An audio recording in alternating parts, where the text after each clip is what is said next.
আসসালামু আলাইকুম। দাঁড়িয়ে আছি পাঁচদোনা মোড়ে।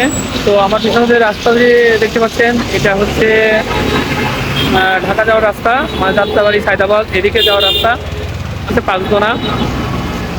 এদিকে সিলেট, এদিকে ঘোড়াশাল হয়ে মিরেবাজার হয়ে টুঙ্গি, এদিকে ডাঙ্গা। তো পিছনে যে রাস্তাটি ঢাকা যাওয়ার রাস্তা, গাউসিয়া ইভুলিতে সব এদিকেই, সেক্ষেত্রে বাবুরহাটও এদিকেই। তো আমি এখন এদিকে এদিকে যাব আমি ভাই গিরিশচন্দ্র সেনের বাড়িতে। তো অনেক জাম ছেড়ে আমার যেতে হবে। ওই যে সামনে দেখা যাচ্ছে পাঁচদোনা মোড়,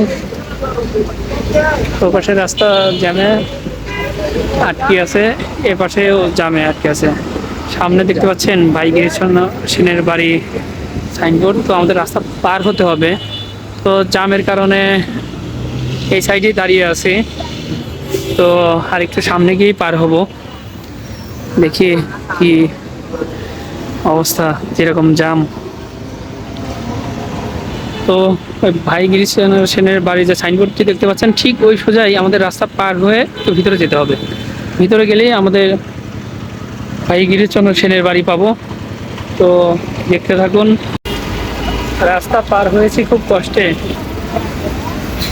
ওই দেখতে পাচ্ছেন সাইনবোর্ড, আমরা ওই পাশে ছিলাম, ওইখান থেকে ওই সাইনবোর্ডটা দেখিয়েছিলাম।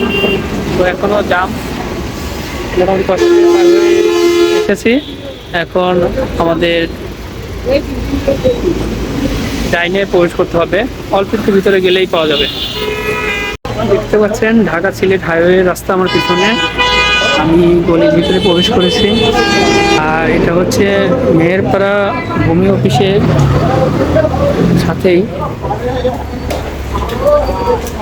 দেখতে পাচ্ছেন সামনে মেহেরপাড়া ভূমি অফিস, এটাই মেহেরপাড়া ভূমি অফিস।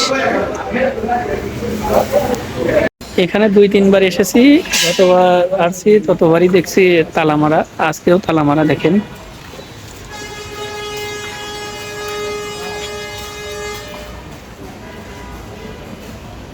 ফোন করে তাকে নিয়ে আসলাম, এখন তালা খুলবে, তালা খুললে আমরা ভিতরে প্রবেশ করব। ভিতরে কি কি আছে না আছে আপনাদের দেখাবো ইনশাল্লাহ। সামনে থেকে যদি দেখা যায় এটাই বাড়ি।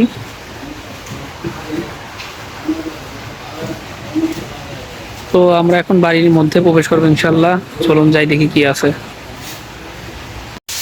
ভাই গিরিশচন্দ্র সেনের স্মৃতি জাদুঘর।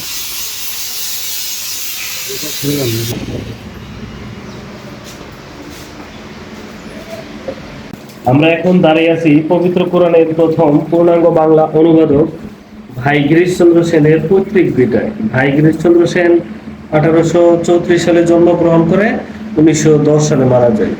ভাই গিরিশচন্দ্র সেন ছিলেন ব্রাহ্ম সমাজের সদস্য, আর ব্রাহ্ম সমাজের কারণেই উনি কোরআনের অনুবাদটা করেন।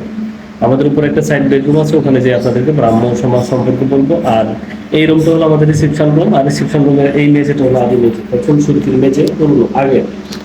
আর এই পাশে নতুন সংস্কার করা হয়েছে। এই বিল্ডিংটা ওই আদলে নতুন করে করা হয়েছে। ভিতরে যে জিনিসপত্র সব 19 শতকের, এবং তামার কাঁটা থানামাটি এগুলো 19 শতকের, এবং আসবাবপত্র 19 শতকের। এগুলি 19 শতকের ব্যবহৃত তামার কাঁটার জিনিসপত্র।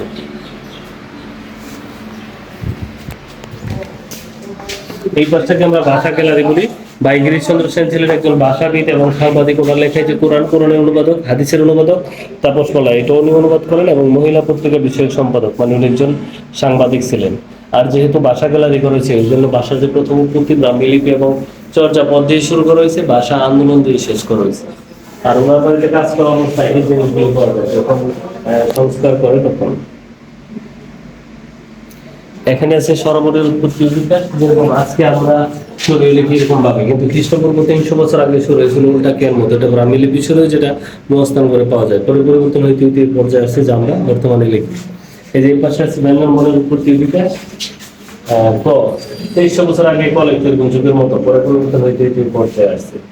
ভাষা আন্দোলন সম্পর্কে লেখা লিখি, ভাষা আন্দোলন প্রথম নবদ্বীপের ভাষণ প্রথম দিকে দ্বিতীয় ব্রেকেট এগুলো 21 ফেব্রুয়ারি আগে 21 ফেব্রুয়ারি দিন আবু বকর ছবি ইডেন কলেজের যে প্রথম শহীদ মিনার যেটা মেয়েরা বানায় 1953 সালে, এগুলো ভাষা সৈনিক নরসিংদীর ভাষা সৈনিক যারা নরসিংদীতে ভাষা আন্দোলনে অংশগ্রহণ করছিলেন এই বইটাতে আছে।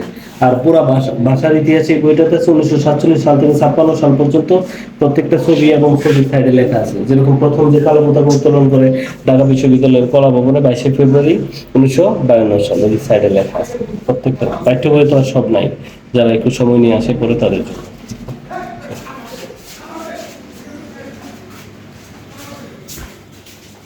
এটা হলো আগে দেয়া, মানে পুরনো দেয়া, একদম নিচ থেকে উপর পর্যন্ত আগের পর্যায়ে রাখা হয়েছে দেয়াটা, এই পাশ থেকে সংস্কার করা হয়েছে বিল্ডিং।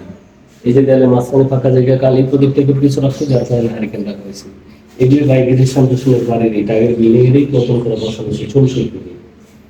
এগুলো হচ্ছে আমাদের 19 শতকের ওই সমসাময়িকের, বা এই জায়গার না, এটা একটা জমিদার বাড়ি। জমিদার বাড়িতে যেরকম জিনিসপত্র ব্যবহার করতো ওই সমসাময়িক জিনিসপত্র দিয়ে জাদুঘরটা সাজানো হয়েছে। ওনার লেখা বই, উনি প্রায় 50টির মতো বই লেখছেন, আর বেশিরভাগ বই ইসলাম ধর্ম সম্পর্কে। এটা এই বিল্ডিং এরই এই ফ্লোরটা পুরো, মানে যেখানে ভালো পাওয়া গেছে রেখে দিয়েছে, মাটিটা সংস্কার করেছে। এটা চুন সুরকির ফ্লোর। 19 শতকে এরকম আমার বাসায় ধারণাটা ইউজ করতে, যেরকম গ্রামাঞ্চলের মনে টিন বড় কোনো অনুষ্ঠান হ্যাচাক লাইন আসলে করে দেখি বাইরে দিয়েছি, এগুলি ওই সমস্যা দেখুন।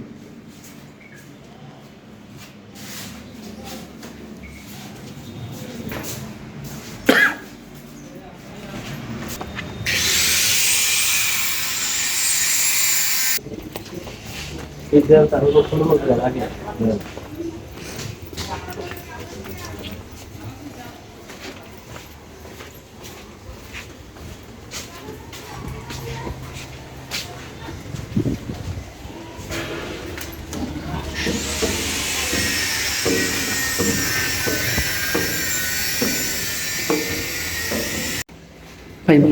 এইটা হলো একটা বেডরুম। আগেকার জমিদার বাড়িতে বেডরুম উপরে থাকতো আলো বাতাসের জন্য, যার কারণে উপরে এই বেডটা করা হয়েছে। এবং বেডের পাশে যা থাকতো ওই সমসাময়িক জিনিসপত্র। আজকে আমরা পেন দিয়ে লিখি, নিশ্চয় থেকে এরকম ময়ূরের পাখা, কালির দোয়ার দিয়ে লিখতে। এই যে ভাইগিরি সলিউশন এরকম কাপড় পরতেন, কিন্তু এই কাপড় নাই, এটা হলো ছবি। ছবি থেকে ফ্যাশন ডিজাইনাররা এরকম কাপড় তৈরি করে দেয়। আজকে আমরা জুতা পরি, আগে এরকম কাঠের খরম পরতো, আগে এরকম রেডিও করতো, এরকম টার্ম ইউজ করতো। মানে 19 শতকে যেরকম জিনিসপত্র ব্যবহার করতো ওই সমসাময়িক জিনিসপত্র দিয়ে জাদুঘরটা সাজানো হয়েছে।